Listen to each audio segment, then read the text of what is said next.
అందరికీ నమస్తేనోళ్ళ welcome to MR media Telangana. This is రేఖ.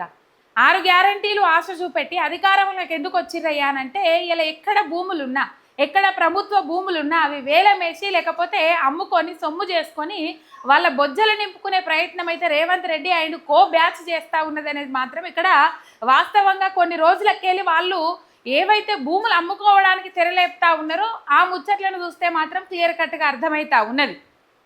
లోన్లు రాకపోతే లంచాలు ఇచ్చి మరి లోన్లు వచ్చేటట్టు చేసుకుంటా ఉన్నారు. ఆ లోన్లు వచ్చిన తర్వాత మళ్ళీ ఆ భూములను అమ్ముకొని సొమ్ము చేసుకుంటా ఉన్నారు అని చెప్పేసి ఇప్పటికీ చాలాసార్లు విన్నాం. మనం హెచ్సిఈ భూములు కావచ్చు, కంచగచ్చిబౌలి భూములు, ఇటు పోతే ఉర్దూ నేషనల్ యూనివర్సిటీ భూములు కావచ్చు, లగచెర్ల భూములు కావచ్చు, ఇట్లా చెప్పుకుంటా పోతే ఎక్కడ భూములు కనబడ్డా మింగాలే. ఒక అనకొండల లెక్క భూములు ఎట్లా మింగాలి, ఎట్లా వేలమేయాలి, ఎట్లా భారం ఆడాలి, ఎట్లా పైసలు చేసుకోవాలి, ఎట్లా సొమ్ము చేసుకోవాలి, ఈ తరీకనే ముంగడికి పోతా ఉన్నది రాష్ట్ర సర్కార్.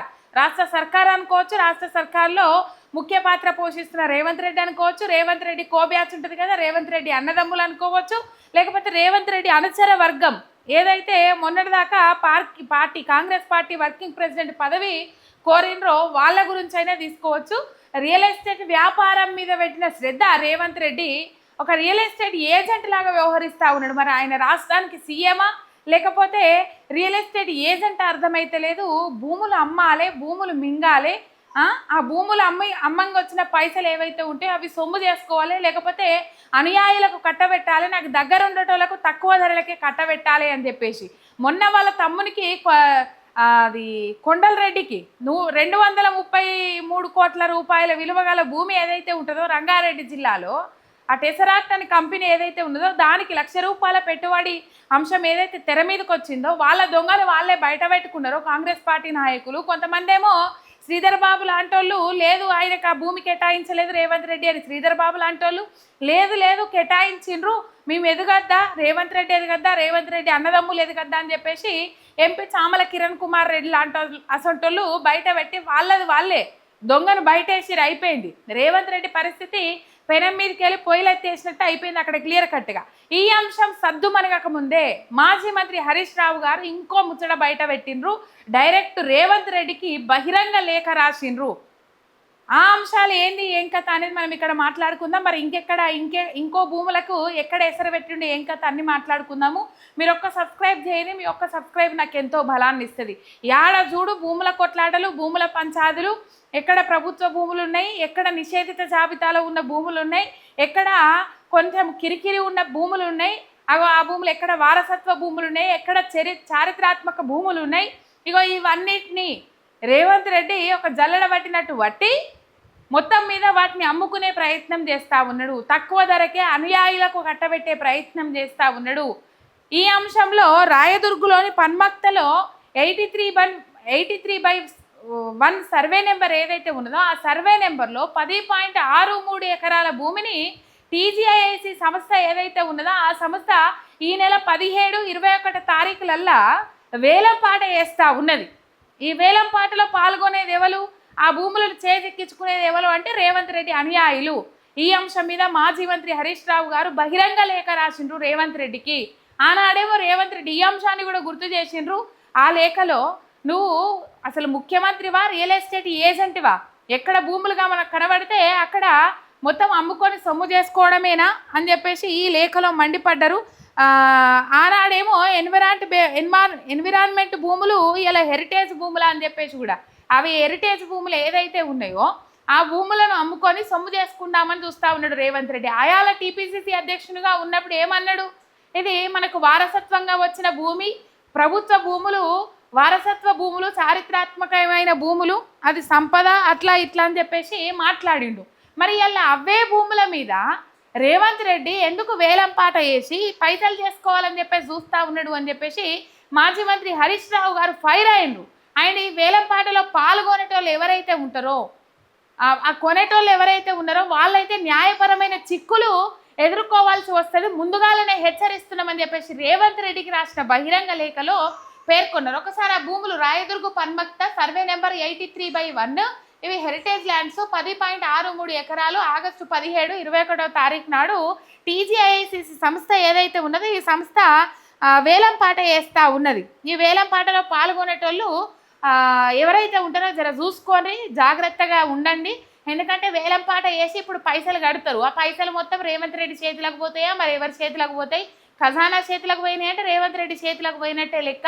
అసలే ఖజానా ఎవరి చేతులలో ఉంటా ఉన్నది, ఎవరు కమిషన్లు దొబ్బుతా ఉన్నారు, ఎవరు ఎట్లా అధ్యేస్తూ ఉన్నారు అనేది ఈ మధ్య కాలంలో అర్థమైతలేదు. కానీ మొత్తం మీద ఈ భూముల వేలం పాటలో పాల్గొని ఆ భూములు ఎవరైతే కొనుగోలు చేస్తారో వాళ్ళు మాత్రం న్యాయపరమైన చిక్కులు ఎదుర్కోక తప్పది అని చెప్పేసి హెచ్చరించారు మాజీ మంత్రి హరీష్ రావు గారు.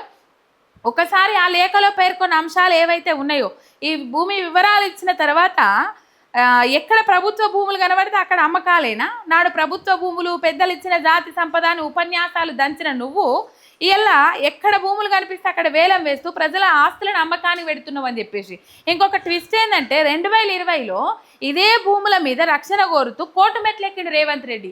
ఈ భూముల అంశం ఏదైతే ఉన్నదో ఈ భూములకు రక్షణ కోరుకుంటా కోర్టు మెట్లెక్కిండు. ఇలా ముఖ్యమంత్రి అయినాక భూమిపై థర్డ్ పార్టీ హక్కులు సృష్టించేలా వేలానికి ఎలా అనుమతిస్తున్నారు?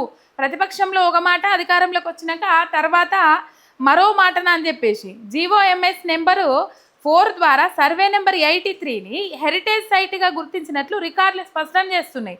అయితే హెరిటేజ్ భూములను కాపాడాల్సిన ప్రభుత్వం, హెరిటేజ్ భూములు అంటే చారిత్రక సంపద, జాతి సంపద, మనకు వారసత్వంగా వచ్చిన సంపద హెరిటేజ్ భూములు అంటే అర్థం అదే. ఇక అవిటినే ఏలమేసి అమ్మేదందుకు ఎందుకు తొందరపడుతున్నావు? మీ అనుయాయులకు మేలు చేసేటందుకేనా అని చెప్పేసి. ఇప్పుడు చూడలే మనం టెసరాక్ట్ కంపెనీకి రంగారెడ్డి జిల్లాలో 7 ఎకరాల భూమిని, 233 ఎకరాల భూమిని 7 కోట్ల రూపాయలకి రేవంత్ రెడ్డి బ్రదర్ కొండరెడ్డి కట్టబెట్టిండు రేవంత్ రెడ్డి. ఇట్లనే అనుయాయులకు భూములు కట్టబెట్టాలి. అంతకుముందు కూడా చాలా అంశాలు బయట పెట్టిండ్రు మాజీ మంత్రి హరీష్ రావు గారు. ఆఖరికి నానక్రామ్ కూడా ఆ ఏరియాలో ఉన్న విశాఖ శారదపీఠం అమ్మవారి 2 ఎకరాల భూమి మీద కూడా కన్నుబడ్డది. అండ్ రేవంత్ రెడ్డి అల్లుడు, రేవంత్ రెడ్డి అనుయాయులు ఎవరైతే ఉన్నారో వాళ్ళకు సంబంధించి భాగ్యలక్ష్మి మినరల్స్ అని చెప్పేసి వాళ్ళకు కూడా ఒక 7 ఎకరాలు 17 ఎకరాలు కూడా కట్టబెట్టిండు రేవంత్ రెడ్డి. మైనింగ్కి సంబంధించి కూడా ఇవన్నీ అంశాలు బయట పెట్టిండ్రు మాజీ మంత్రి హరీష్ రావు గారు అప్పుడు. అట్లనే ఇగో ఈ అంశాన్ని కూడా బయట పెట్టిండ్రు. అయితే ఈ సర్వే నెంబర్ల గతంలో 6.2 ఎకరాలు సుమారు 237 కోట్ల విలువైన ఈ భూమిని అమ్మకానికి పెడితే వేలం వేస్తే ఎస్బీఐ కోర్టుకెక్కింది. కోర్టు అక్షింతలు కూడా వేసింది. ఇప్పుడు ఆ భూముల మీద ఈ అంశము హైకోర్టు పరిధిలో ఉన్నది. ఇంకొకటి అదే సర్వే నెంబర్లా ఇంకో 10 ఈ హైకోర్టు పరిధిలో ఉన్నప్పటికి కూడా అదే సర్వే నెంబర్లో ఇప్పుడు 10.63 ఎకరాలకు వేలం వేయాలని చూస్తూ ఉన్నది రేవంత్ రెడ్డి సర్కార్. ఈ భూమి యాజమాన్యం మీద వివాదాలు ఉన్నాయి, కోర్టు పరిధిలో ఉన్నది. ఈ వక్ఫ్ బోర్డు భూముల అని చెప్పేసి వివాదాలు ఉన్నాయి. ఇన్ని సమస్యలు ఉన్నా కానీ భూమి ఎవరిదో చెప్పకుండా వేలం వేసుడు ఎందుకు అని చెప్పేసి మండిపడ్డరు. భూమి ఎవరిదో తేల్చలేని ప్రభుత్వం భూమిని అమ్మడానికి మాత్రము ఎందుకు తొందరపడుతుంది? ఈ భూమి విలువ దాదాపు 2,000 కోట్ల విలువైన భూములు ఇవి. అంటే అమ్మే హక్కు ఈ కాంగ్రెస్ సర్కార్కి ఎవరిచ్చిండ్రు? ఈ అంశం మీద మండిపడ్డరు, గట్టిగా వార్నింగ్ ఇచ్చిర్రు. నాడు పిసిసి అధ్యక్షుడిగా ఉన్నప్పుడు జాతి సంపద, వారసత్వ సంపద దాన్ని కాపాడుకోవాలి, దానికి ఏం కావద్దు అని చెప్పేసి కోట్ల మెట్లెక్కి లేకపోతే అట్లా ఇట్లా చేసి కాలడ్డం పెట్టి చేయడ్డం పెట్టి చేసిన రేవంత్ రెడ్డి అదే మాట మీద ఉండాలి కదా. అంటే అప్పుడేమో జాతి సంపద అయింది, వారసత్వ సంపద అయింది, ఇప్పుడేమో జాతి సంపద కాదు వారసత్వ సంపద కాదా ఈ భూమి? అంటే ఈయన ఒక భూ బకాసుడు లెక్క మారిపోయింది అనేది ఇక్కడ క్లియర్ కట్గా అర్థమవుతుంది. అండ్ ఇంకో ముచ్చట ఏంటంటే ఈ 83 సర్వే నెంబర్కి సంబంధించి హెరిటేజ్, రెవెన్యూ, సర్వే, వక్ఫ్ రికార్డులన్నింటినీ బయటకు తీసి సమగ్రంగా విచారణ జరిపి వాస్తవాలు బయటకు పెట్టాలి. హక్కులు వివాదాలు తేలకముందే ఈ భూములు కొనుగోలు చేస్తే భవిష్యత్తులో న్యాయపరమైన సమస్యలు ఎదురైతాయి అని చెప్పేసి హెచ్చరిస్తూ ఉన్నాం. భవిష్యత్తు తరాలకు అందించాల్సిన విలువైన హెరిటేజ్ భూములను అమ్మాలని చూడడం దారుణం. రియల్ ఎస్టేట్ వ్యాపారిలా కాకుండా రాష్ట్ర ముఖ్యమంత్రిగా వ్యవహరించండి. అనుముల బ్రదర్స్ ప్రయోజనాల కోసం కాదు, అన్ని వర్గాల ప్రజల సంక్షేమం, తెలంగాణ ప్రయోజనాలను కాపాడే ముఖ్యమంత్రిగా ఉండండి, లేదంటే చరిత్రహీనుడుగా మిగిలిపోతారని చెప్పేసి ఈ లేఖలో పేర్కొన్నారు మాజీ మంత్రి హరీష్ రావు గారు. ఒకసారి ఆ లేఖ చూద్దాం మనం. దాదాపు 2 పేజీల లేఖ రాసిండ్రు. ఆనాడు జాతి సంపద అయింది, ఈనాడు కాలేదా? ఇదే భూముల మీద కోర్టు మెట్లెక్కిండు రేవంత్ రెడ్డి. అండ్ దీనికి సంబంధించి గతంలో వేలం వేస్తే 6.2 ఎకరాలకు సంబంధించి గతంలో వేలం వేస్తే ఎస్బీఐ కోర్టు మెట్లెక్కింది. ఇది కోర్టు పరిధిలో ఉంది. ఇవరి దాకా నేను చెప్పిన కదా, ఇగో 3 పేజీల దాకా రాసిర్రు, మొత్తము లేఖ రాసిర్రు. ఇది ఒక బహిరంగ లేఖ. మాజీ మంత్రి హరీష్ రావు గారు రేవంత్ రెడ్డికి ఒక బహిరంగ లేఖ రాసిండ్రు. ఆ లేఖలో ఈ అంశాలన్నీ పేర్కొన్నారు. ఆనాడేమో జాతి సంపద అయింది, ఈనాడు జాతి సంపద కాలే. ఆనాడు కోర్టు మెట్లు ఎక్కబుద్ధి అయింది, ఈనాడు కోర్టు మెట్లు ఎక్కద్దు అన్నట్టు. ఆ భూముల వివాదాలు తేల్చకుండా అమ్మే హక్కు ఎవరిచ్చిరని చెప్పేసి మండిపడ్డరు. ఇంతగానము భూమి అంటే భూదాహము ధనదాహము ఈ పిచ్చి ఏడదాకా పోతుంది. ఏం చేస్తారు అలా? కట్టుకొని పోతారు పోంగా కాదు కదా. వాళ్ళ తరాలు తరాలు కూర్చొని తిన్న తరగని ఆస్తులు సంపాదించుకున్నారు. ఇంకా అనుయాయులలో కట్టబెట్టాలి, నేను రియల్ ఎస్టేట్ వ్యాపారం చేయాలి, నేను రియల్ ఎస్టేట్ ఏజెంట్గా చేయాలి అని చెప్పేసి అందుకే గుర్తు చేసిండ్రు. అరే మొన్నటి ముచ్చట సద్దు మనగలే, మొన్నటి ముచ్చట మీద కనీసం రిప్లై వేయాలి, అయిపోయింది. 7 కోట్ల వల్ల తమ్ముని కట్టబెట్టిండు 230 కోట్ల చిలుకు పైసిలుకు భూమిని. ఇగో ఇది కూడా ఇట్లనే కథ. మరి చూద్దాం ఏమవుతుంది ఏం కథ. వేలంలో పాల్గొనేటోళ్ళకైతే ఒక హెచ్చరిక జారీ చేసిండ్రు మాజీ మంత్రి హరీష్ రావు గారు. ఎందుకంటే ఫ్యూచర్లో వాళ్ళు న్యాయపరమైన అంటే ఈ భూమికి సంబంధించిన వివాదాలు చిక్కులు ఇంకెక్కడ తేటతెల్లం కాలే, ఫ్యూచర్లో న్యాయపరమైన చిక్కులు ఎదుర్కోవాల్సి వస్తుంది అని చెప్పేసి హెచ్చరించిండ్రు. ఈ వేలం వేసేది ఏదైతే ఉన్నదో ఆ వేలాన్ని కూడా విరమించుకోవాలని చెప్పేసి హెచ్చరికలు జారీ చేసిరు మాజీ మంత్రి హరీష్ రావు గారు. ఒక సబ్స్క్రైబ్ చేసుకొని సపోర్ట్ చేయరు. మీ ఎంఆర్ మీడియా తెలంగాణ చిన్నారు.